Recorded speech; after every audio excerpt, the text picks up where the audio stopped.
All right, Aaron, welcome to the High Tech Freedom Sales Podcast. How you doing? Good to be here, Chris. Thanks for having me. Oh, my pleasure. Doing So well. we've never met before, but I actually heard you on another sales podcast, and you were talking about some leadership and some leadership styles and how some trends might be changing, and it just caught my attention. And so I reached out, invited you on, and I really appreciate you taking the time to come on today. Yeah, it's really good to be here. This is something I really enjoy doing, which is just, sharing information because I'm always learning something as well. So Yeah, thanks for well, having hope me. yeah, if you're not learning, you're shrinking. So That's right. tell us, why don't you tell the audience just real quick a little bit about yourself? What is it that you do? What kind of sales are you involved in? Yeah, great question. So I work for a company called Walters Kluwer, and we provide tax and accounting software, really worldwide. And I'm responsible for all of the U.S. and Canada, specifically in the tax research department. So we provide a web-based tax research subscription service where firms and corporations can go and get information on state and federal laws and codes out there, and as well as in Canada uh, with their rules and regulations around their tax filing. And so I'm in that piece of it. We also have a tax software side, which deals with on-premise and SaaS cloud-based solutions. And so I spent the first year and a half of my career at Walters Kluwer in the software side of the house and dealing with the more technical aspect of it. And now I'm on the subscription side in the tax research side. So do that full time, and then part time I also have the opportunity to be an instructor at Clemson University in the graduate program where I teach business negotiations. And so that's something I enjoy as well. Oh, no kidding. Oh, that's great. Giving back and keeping your skills sharp in the process, I imagine. Yeah, my passion, Chris, is teaching and educating. An educator by trade. I kind of lead from that lens as a sales leader. So not very dogmatic and authoritarian in my approach. My approach is more educational and development based. And I find that I can produce top teams when I'm in it for others and in their development, and not stepping on people to get to my goals. Yeah, it's totally agree with that. How big is your team right now? So right now I have, let's see, in the United States, I've got 4 sales leaders that report to me and 46 sales reps under them. And in the US, I have a sales leader and 10 sales reps that report to that sales leader. And then I've also got another team, a channel team, that where we sell books type services, more print and books and digital books for accounting to universities and in specific areas. And I've got 5 members of that team. Okay. Okay. So pretty diverse kind of Mhm. product set and sales team. So when your team's out selling software and subscription services or subscription services to the different research that you provide, Yep. um, it's not, I imagine it's not a one-time sale, right? You sell it, but you need to make sure they're consuming it to come back, a year from now or 3 years from now, whatever your model is, to re-up again. What are some of the kind of this challenges or strategies team members have to use to kind of continue that sales engagement so customers do come back and renew? Yeah, great question. I think it's about being transformational, not transactional in your sales approach. Okay, so again, transactional, when people feel like a transaction, they're generally not interested, right? Yeah. And it's kind of a turn off. And so for us, we're really focused in our sales training here, and the type of rep that we bring in is somebody who's very relational, comes across as very authentic and genuine, and not salesy. So the techniques and things that we teach here, even in our sales process, is all around not coming off as a salesperson, but being conversational, being educational and informational, right? That's our goal, and to provide value. And we'll walk away from any deal. And I think that translates really well into a relationship-based sale where we're not forcing and pushing. That's what pipeline solves. I've said this before, Chris. If you want to solve the solution to a desperate sales rep, is get them to build pipeline, because then when something drops out or you have a client that you're tempted to really push to the finish line, but it's not the right timing for them, you can step away and say, why don't we pull back a couple of months? Would you feel better about that? It sounds like you're concerned about moving forward now. How does July 1 feel like? That feels a lot better. Great, let's do it then. No problem. So that's the kind of culture that we have here, where it's a transformational business. And obviously that business renews with us every year. And our renewal rates are very, very good because the trust that the client has in our team. Yeah, that's interesting. I come from the world, initially of selling boxes and equipment and technology and so on. And, as a sales rep, I never really wanted to get into that game of, all right, we've got to get it done by the end of the quarter, right? My manager definitely wanted to get it done by the end of the quarter, but inevitably what happens is you start putting the pressure on the customer, you start, dropping your price. And if you have all that pipeline, as you said, you don't really have to sweat it as much. If that one deal moves over, but you have a couple other ones in play, everything gets smoothed out. It's when you do get desperate that, you see some of the bad sales behavior that comes out that sometimes sales gets a bad rap for. I agree, and I think that it's like in life too. I mean, desperate people, whether it's a personal relationship, okay, dating relationship, whatever, or business. I mean, desperate people really kind of send you in the other direction. I've always found that people like to buy when they feel like you don't need them, Chris. Okay, so when you do a takeaway or when you're willing to walk away and you do it authentically. Hmm. So you don't do a takeaway, where it sounds like a takeaway, right? It's a takeaway like, it feels like this isn't the right time for you. It feels like we need to kind of hold off on this. Okay. Then generally, sometimes when people realize that that's coming from a place of authenticity, they say, well, hold on a second. Let me look at this again. Okay. Maybe we can do it now. I just need to because they feel you pulling back. And when you retreat like that endearment that comes from that other side, that, wow, this guy's really well walking. He's not pushing me. Hmm. It brings people back to you. It's kind of magnetic in its approach as long as it's done the right way. And so I think that's a lost art in sales now. We've got too many young guns out there, too many salespeople that are coming in. They're hard charging. Okay, they're pushing, like you said. They're very desperate. And it's hard to build pipe nowadays in 2023, right? You got to get on the phones. You got to send emails. So it's a lot of challenges there. Yeah. It's I'm smiling. The audience can't see this, but I'm smiling because I'm thinking about a conversation that I had, I don't know, maybe over the last 3 to 6 months, but I was talking to a rep about slowing down, versus trying to get the deal done for a lot of those exact reasons. And if you ever get a chance, to the audience, to go read a book about sort of Ross Perot and how he sold, right? He built up the EDS as a company, but he was a very successful salesperson at IBM before he went off and did his own thing. And he would go in with a notepad and kind of go through all the customer requirements and constantly checking and rechecking that we're capturing everything. But he would be direct and he would tell them, it looks like you're not ready right now.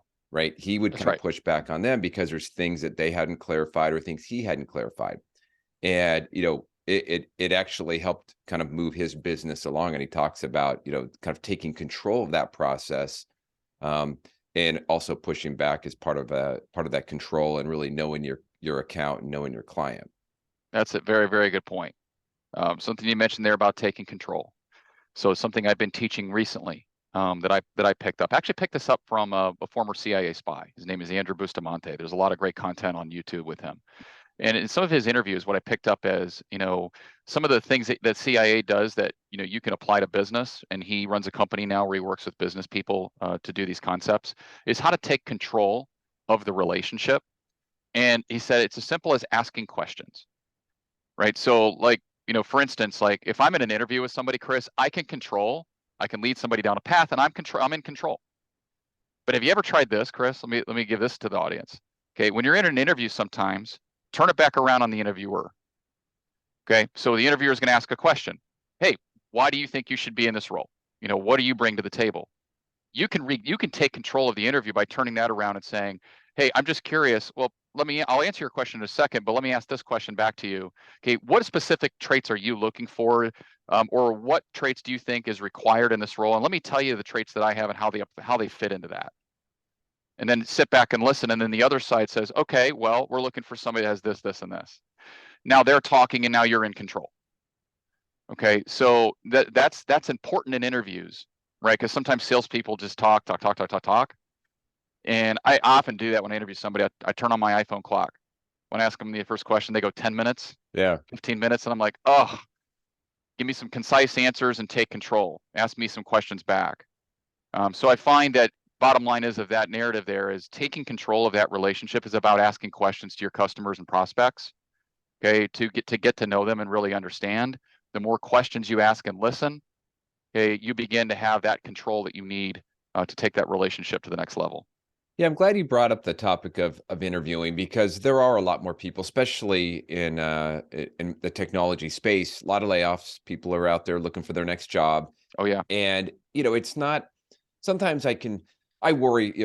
There's a lot of people that make a lot of mistakes when they're out there interviewing, but I also recognize that hey, you're not a professional interviewer or job hunter. You're a professional salesperson, so it's not something that we do every day.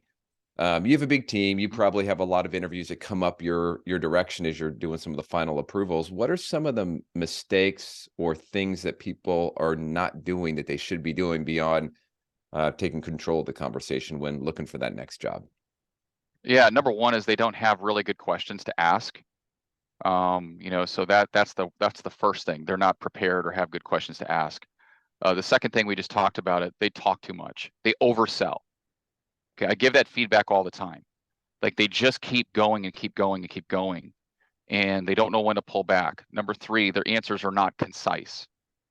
Okay, so when I ask a question, I'm really looking for some concision in that answer, and instead I get a lot, and I find myself having to cut in and interrupt people, and it's uncomfortable for me because I don't want to do that.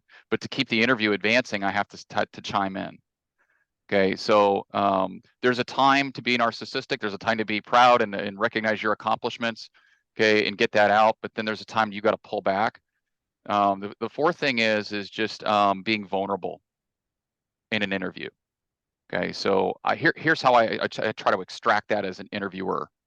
I'll ask somebody. I'll say, what are your strengths and what are your weaknesses? But and I disclaim it. I say, I don't want you to tell me what. Give me like when you say your weaknesses. Don't tell me you're too detailed. Tell me you're too organized. Like those are passive aggressive. I don't want to hear that. Those are interview responses.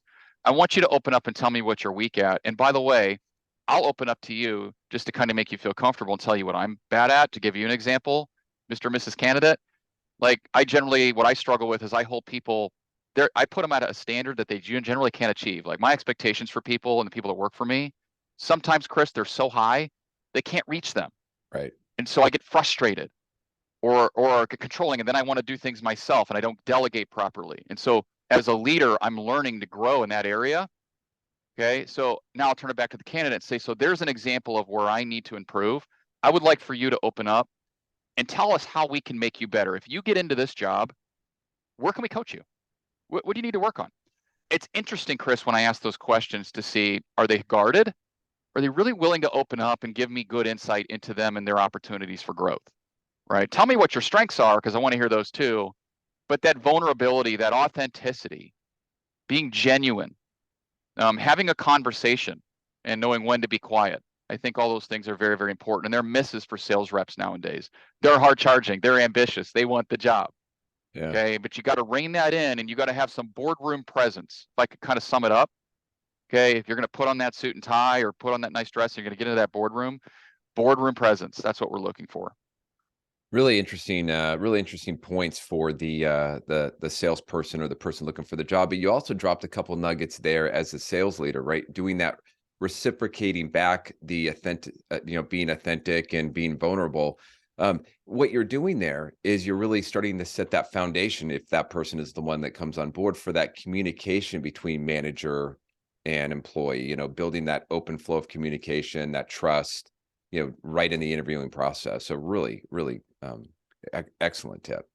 Yeah, it's something nowadays that we struggle with, right? We want people to think the best of us, right? Going back to the spy analogy with Andrew Bustamante, Andrew said something I found was really interesting. People have three lives. They have a public life, which is the life that you want people to see.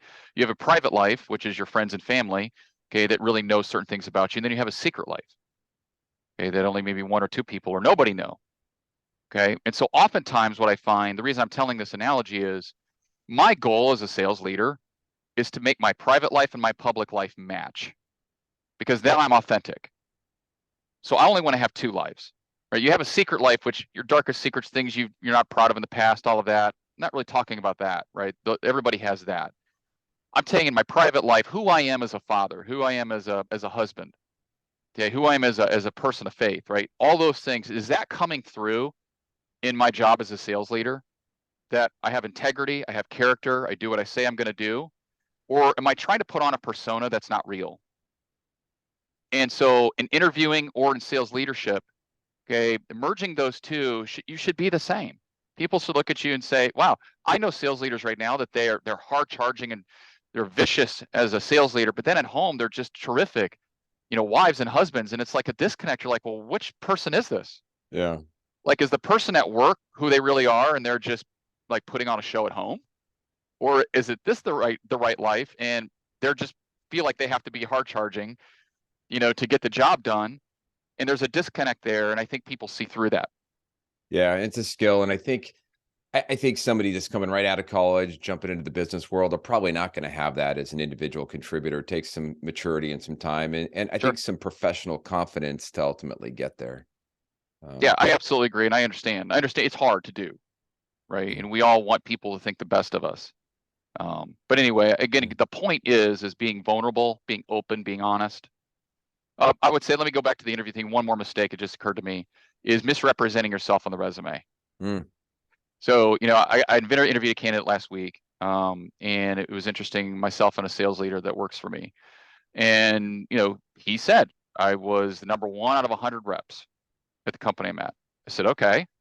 I said, can you prove it? And he said, sure. Great. Prove it, right? Because if you can prove it to me, that says a lot about you. Number one, that you're being accurate and you have integrity and character. Number two, if you're number one out of 100 for the company he works for, I'm hiring you, right? So validating the things that you put on your resume. I have too many resumes where they're inaccurate, they're deceptive. Okay, so I mean, I want to know that. I want to know that information is for real. I might call a reference. I might want to see a sales report. I've interviewed people before where I've said, "Hey, you were $1 million producer last year in software sales when I was in payroll sales for this company." I said, "Can you show that to me? Can you prove that? Because if you are, I'll give you an offer tomorrow." And I never heard from the guy. yeah, Why? Because he misrepresented. He lied to me. Knew he couldn't substantiate that in the interview. Everything stopped right there. Okay, so sometimes sales reps, we want it so bad. We know how to manipulate, unfortunately, at times, in manipulating situations, and we try to manipulate interviewers. We try to kind of slide things in or position things where they're a little quirky. Good interviewers, we can see through that. And we're looking for actionable intelligence, stuff that's actually real that you can validate. So that's a huge mistake I see a lot of. yeah. I am so glad you brought that up because I started doing something just not really intentionally, but from the very first time I started working, I saved my offer letter and I had a binder, hole punched it, put it in there. Yeah. And then just over time, it's kind of like a professional journal. I wouldn't quite call it a scrapbook because, I just shoved stuff in there, but I shoved because what's going to happen, right? You're going to put the things that you've achieved on your LinkedIn, but you're not gonna remember something that happened 5 years ago, 6 years ago. You're not gonna have that comp statement. So, Right. every year, I shove my comp statement in there to show where I ended up in attainment. If I had something that happened where I was number 1 or number 2, and there was maybe some, I don't know, an award that came with that, I put that in there, just as, if I ever did need proof. But also sometimes it's pretty darn cool to go back and look because you sometimes forget all the great you might be like deep in the bowels of a challenge and you sometimes forget all the success you had. And we don't want to live in the past, but sometimes it's a good reminder that, what, I've done this before, I've been there, look what I've accomplished. Let me just dust this stuff off and go. Mhm. I agree. That's why I am looking at my trophies over here, right? 25 years of sales trophies. They're great. On bad days or days where, you miss a month or you miss a number and you're like, man, you look at that and you're like, I got this. I can do this, right? So they're great reminders is what they are. And so salespeople generally thrive on that. So that's a great call out. I would just say that, yeah, on your LinkedIn, with stuff that you put, and I talked about this on a previous podcast that I did. We want to see your accomplishments on LinkedIn. I like looking at a profile and seeing President's Club, Circle Winner. That's great. There's somebody I want to talk to, right? But when you just put your career there, your job, and you don't have those accomplishments, it causes me to think: Are they a good rep? Are they a top rep? What accomplishments they have? And I have to ask in an interview. So project that Yeah. in your resume or online. I think those are things that are going to attract a lot of attention from good hiring managers. Yeah. Love it. Hey, so going back to the sales role. Mhm. So you've got a good sized organization. You've got a lot of people under you. Some are probably crushing it. Some are probably struggling. what are you seeing that the top performers are doing that's maybe different from the rest of the pack? Maybe a habit, skill, an approach to their business. Yeah, so I would say that obviously activity is a big part of that. So I'm not a big just KPI guy. I think KPIs are important. I just like to post on this the other day, right? Like that Brian Burns put out, which is great. I mean, sometimes sales leaders are overdone on KPIs. Right. Like the sales rep hits his numbers, revenue, but the KPIs aren't there, and the rep gets beat up. I'm not that leader. I'm like, if you hit your pipeline ad KPI and you're adding pipeline every month, okay, the number of appointments and the deals. Okay, so what? You didn't get 16 appointments this month, and that was your goal. If you did it in 8 and you blew out your number and you hit your pipeline ad goal, great job. Great job. Now do it again next month. Right. Okay, because you're working smarter, not hard. Like the KPIs, we're so dogmatic on that. So the point is, but you can't discount it to say activity doesn't matter. Okay, it does. So the best reps in the world are this. They generate pipeline. Whether it's phone calls, emails, whatever campaign method you want to use, doesn't matter to me half the time. It's, are you generating enough pipeline to be successful? And then are you converting the pipeline into true sales? Like, are you a closer? So that's the second thing. So the first line is pipeline generation, or what I see. Okay. It doesn't matter what industry you're in. I mean, this is universally, I would argue, universally non-debatable. Okay. So that pipeline is probably the number one trick of any top sales rep. Okay. Very few people, Chris, close 80%, 90% of their business. I don't know anybody like that. Okay? I tell people all the time, I lose more than I win. When you're a sales rep, you fail more than you win. You ever think about that? If you Yeah. close 30% of your deals, you're losing all the time. You're only winning 30% of the time. Okay. But because we fail, we succeed. Right? We learn from those mistakes, but we're not going to get every deal. Well, if your 30 conversion rates are 30, 40% close rates, you're going to need pipe. Okay. If you're a 60% closer, you still need pipe. So that's number one. Number two, you got to be able, like I said, to close the deal. And I got to tell you, the best reps that I have, they are closers. And it's the types of questions that they do to set up the close. Okay. So one of your questions that you had in your podcast I thought was interesting. Is there a book or is this an author that I follow? Okay. And the answer is yes. In my negotiations class at Clemson University, I have a book that I have my students do a research project on called Never Split the Difference by Chris Voss, Oh yeah. former FBI hostage negotiator. Chris gives a lot of tactics and tricks in there that'll help close a deal in a negotiation. Okay. And some of those tips and tricks are his power of no. And if you haven't seen the power of no, you should look at that up on YouTube and listen to Chris talk about that. Okay. Let me give you something to the audience, Chris, that moves the needle when you talk about power of no. Oftentimes when we're trying to close deals, a lot of reps are trying to get people to say yes. Hey, would you like to move forward by Friday? Do you think you'll have a decision by next week, sir? Mm-hmm. Okay. Those are trying to get them to say yes. Well, when you try to get people to say yes, they feel the hook being inserted. They know what you're trying to do. Okay. What Chris taught that we've been using that works really well for us in improving our close percentages is change the question around, get them to say no. We don't want anybody to say yes. We want them to say no. Okay. So the reason for that is the way the human brain is 70% negative. If I ask anybody in my organization right now what they don't like about the company, they're going to give me a long list. If I say, what are the things you love? They're going to give me a short list because everybody likes to call out something negative and then just start complaining. That's the way our brains work. So when you say no, which is assumed as a negative response, you feel safe. You, me, we all do. Like we like saying no. Okay. Because we say yes, we're like, what do we get ourselves into? Okay. So the types of questions that we're asking to get our prospects to say no is, would you be against moving forward with this today? Mm. No. Okay. Would you be opposed if I sent you a DocuSign on what we discussed today at noon? Would you be opposed to that? Would it be unreasonable, for us to have a decision by Friday at 2:00? No, that's not unreasonable, Aaron. That's a no question. They feel safe. They feel in control, Chris. See, it's the way you're closing the deals by using the sales psychology and neuroscience that's available out there. It's listening to people like Chris Voss and some of these other people that we're following. When you learn that type of material, it's great. Chris, it would be a crazy idea for us to have a meeting next Tuesday to finalize the agreement that we've been talking through. No, Yeah. that's not a No. crazy idea. Yeah. Is it a ridiculous idea that we do this? Right. So all of those types of things. And even in your personal life, I can go to my daughter and I can say, Gabby, would you make your bed this morning? because I'm trying to get her to say yes, Dad. Okay. Or I could say, Gabby, am I a bad parent for asking you to make your bed this morning? No, Dad. Thank you. Yeah. You see how I reframed that question and made it on a personal level? So power of no is used personally and professionally. It's something that we teach here. It's a part of our culture. But I give Chris, it's Chris's material, and that's the type of stuff that moves the needle. So you have to, we found that is the type of stuff that we're doing. Pipeline development and closers are the typical traits that we're looking for in high-end sales reps that get the way the mind thinks and they come at it from a place of authenticity. Yeah.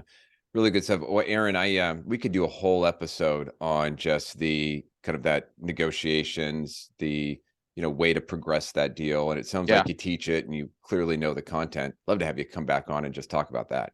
sure. We'd love to. It's a lot of So, fun to talk about. yeah. So as we wrap up, Aaron, you've been working for a while, and we're all working hard to achieve something. What is, as you look down the road, what does freedom look like to you? What are you working towards? You know what? Freedom for me is being a teacher full time. Okay, that you know what that's freedom from? The quotas that chase us around at night while you're sleeping. You never escape a quota. Okay, 365 days a year, it's on my right shoulder.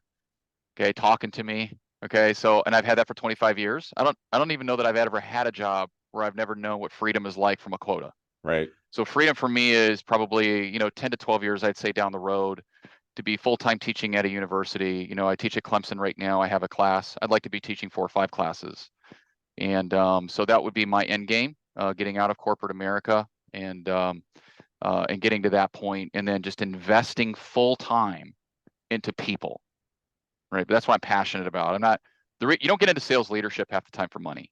Right. You can make good money, but that's not why I'm in it. I don't make as much money as my sales reps do. Okay, I'm in sales leadership for people. I just love seeing people accomplish things. Like I really enjoy that. It's fun. Okay, seeing people make money, buy cars, pay off their houses. I love that. I thrive on that. So teaching for me as an educator, that's something I'm passionate about, and that's where I will find my ultimate freedom from a professional standpoint. I imagine teaching then is part of how you give back. It really is. So it's a way for me to, you have a lot of young individuals nowadays that are getting their MBA, and I even have a cohort in the fall that they're working professionals. These are people in their 30s, 40s, 50s. They come back to get their master's degree. I actually did that several years ago when I got my MBA. And you're able to give back and challenge them. Chris, before I got my MBA, I thought I knew it all. And then I went back to school and I realized I didn't know a whole lot. Okay, because you're dealing with real life application of the material and you're being challenged by your professors like, And because of that MBA, I actually made a career change. I was a chief revenue officer for 8 years, and I was just kind of stuck and in a rut professionally. Once I realized that, I was challenged by some of the instructors in that program, and I made a career change. And Hmm. that's why I'm here. I'm actually here at Walters Kluwer because of the instructors I had at Clemson that challenged me and says, you're better than this. You can go farther. You can do more. You can innovate better. And so that graduating with that MBA, making some career changes is why I'm here today. So I said, I really believe in the educational process. Now I want to be that instructor that is helping those individuals move the needle. Okay, helping them negotiate a salary and a job offer, right? Which we do because I'm teaching negotiations, helping Hmm. improve lives. So to answer your question in a long way, absolutely. Oh, very cool. I should sign up and take your class. Well, Come on Aaron, over.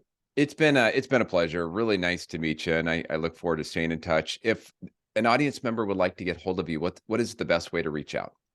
Yeah, just on LinkedIn, search Aaron David Cullip, Cullip. DM me there. Best place to go. I don't have a lot of social media intentionally. LinkedIn is my primary social media account. So you can reach me there and be happy to connect with you. All right, sounds good. Thank you. Thanks very much, Chris.